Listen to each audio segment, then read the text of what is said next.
Alex is starting to clean up his life. He wakes up at 6 a.m., makes his bed, cold showers, hits the gym. He's feeling better about himself than he has in years. Maybe too good. He no longer walks with confidence, but with arrogance.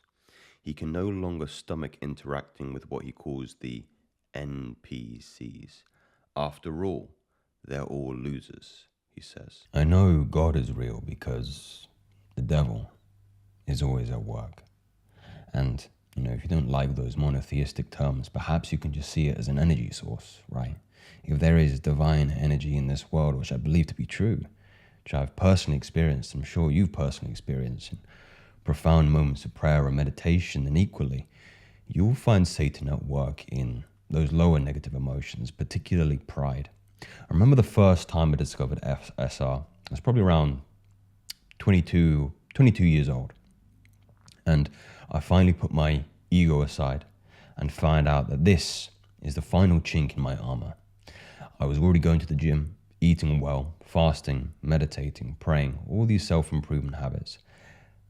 But my carnality, my attachment to lust and desire was, I believe lust is the last enemy at that point.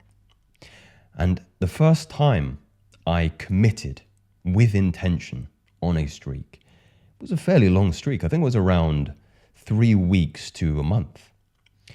And I remember by week 3, this complete disassociation I had with the average man.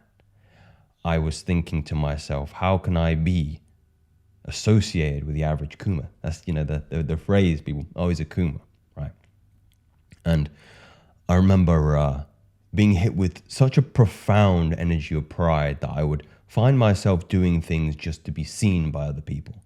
Like in the summertime, around that time, I would take a walk around my neighborhood.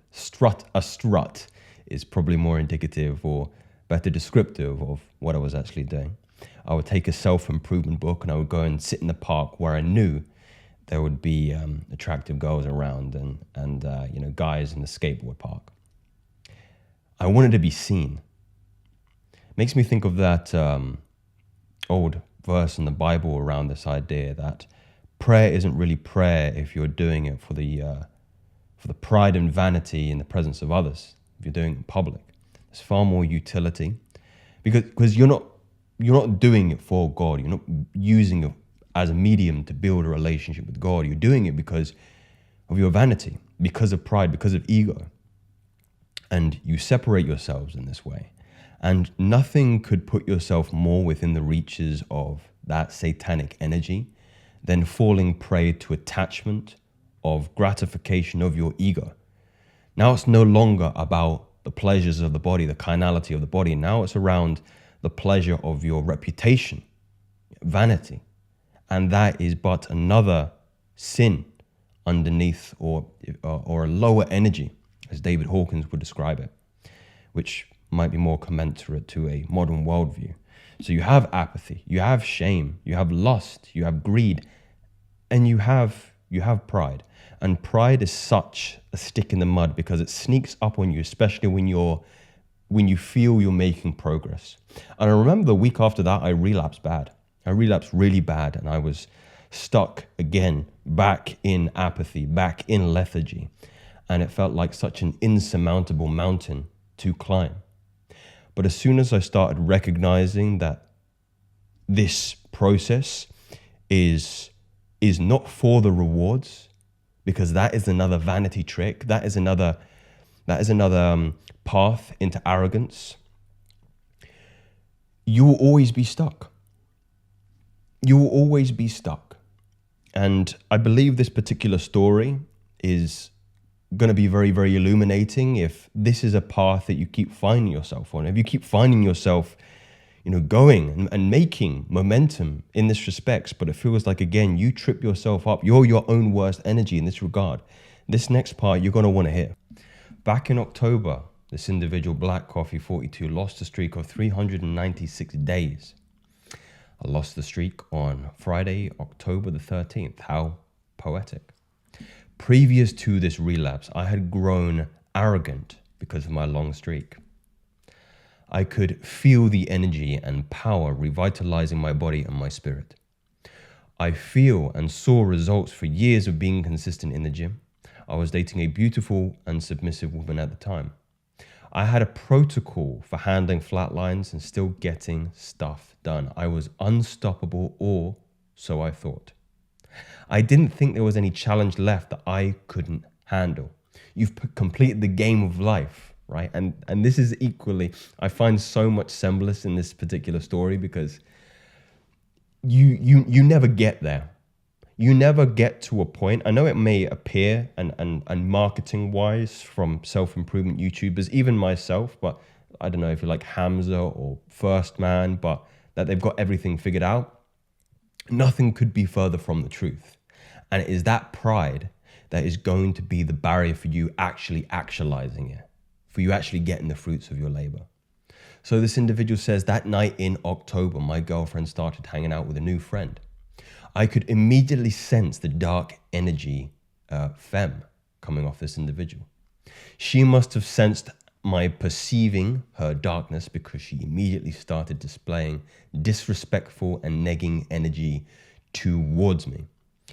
I've said that the devil has no means to pursue an individual that is already in hell, but he has every mean to pursue an individual who is outside of it. Meaning, when you start to get a little progress for yourself, then and only then does life start to throw stones at you. And that is when you need to be on your guard the most. And why pride is going to be such a barrier from you being consistent. Your vanity, your ego is making you complacent and is allowing you easy prey for the devil to stab you in the back and drag you back down into lethargy. Nothing could be more damning. I'll refer to her as Evil Lynn from now on. All that night, my girlfriend ignored me, intentionally turning her back to me and generally giving me the cold shoulder. This is not normal behavior from her, and sudden sense of rejection I felt, combined with the alcohol in my system, led me to relapse. The next day, on October 14th, just a little side note here, any inclusion of alcohol reduces your inhibitions and usually makes you more susceptible and vulnerable in those particular states. My advice is never put yourself in an environment where you're likely to be vulnerable. Never put yourself in an environment where you're likely to be vulnerable or likely to be tempted. It's very naive to go on SR and visit a strip club. Be sensible, be intelligent, have foresight. You don't want to be looking with hindsight. The next day, on October 14th, I went out to buy a bicycle for exercise and transportation. About 3 minutes away from home on a downhill part of the road, I lost focus and ended up accidentally launching myself over the handles straight into the bay. I've done that before. I've gone over a car bonnet before. Luckily, my face was spared, but I sprained both my wrists. Yeah, that's gonna hurt, man. Over the next couple months, my luck kept progressively getting worse. Ended up in a 2-month flatline that numbed my emotion and killed my ability to sleep. I lost impulse control, racked up 10K worth of debt, accidentally set s'mores on fire in my oven. When the girlfriend and I were about to be intimate, the bed frame broke. I experienced a sudden increased hatred at the art studio I attended. What's really interesting to me about a general observation about the universe is this idea that the more you start to spiral, the more momentum. I believe it's called, and I might be misusing the term here, perpetual motion, meaning any movement you're taking in a singular direction, you're starting to get momentum in that direction, and be it positive or negative, things just begin to compound. So to whom that is given, more will be given. To whom that has nothing, more will be taken away. It's kind of that anecdote, which may not be completely accurate. If you do know it, please let me know in the comment section below. It would be very, very valuable. The art teacher that wanted to do evening classes with me randomly decided to move back to Colorado. People who were usually friendly with me began ignoring me egregiously, and my girlfriend and I broke up because I lost my cool and yelled at her for not being able to sleep for literal weeks while in my flatline. I also found that afterwards that Evil Lynn had been running a smear campaign and convincing my girlfriend that I was sort of some sort of villain. To be fair, I wasn't perfect in the relationship. I always tried to do right by her. The last couple of weeks, I've been socially isolated and depressed. I also believe that relapse reversed some of my healing PIED progress too. Through these difficulties, I remain recommitted to retention and have gotten back up to around 60 days. I know some people don't say don't count the days. I'm certainly one of them. For me, SR is a lifestyle, 100%. I believe God or universe sent Evil Lynn to show me that I'm not perfect or better than everybody else, 100%. It's all a test.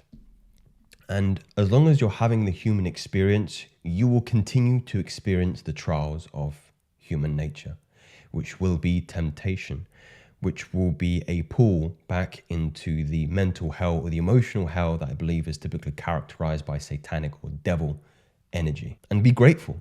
Be grateful, because if the devil exists, then you know God does. You know that for a fact. Don't think just because you hit X number of days that you have arrived. This is a process of continual improvement. There's always another level to this game.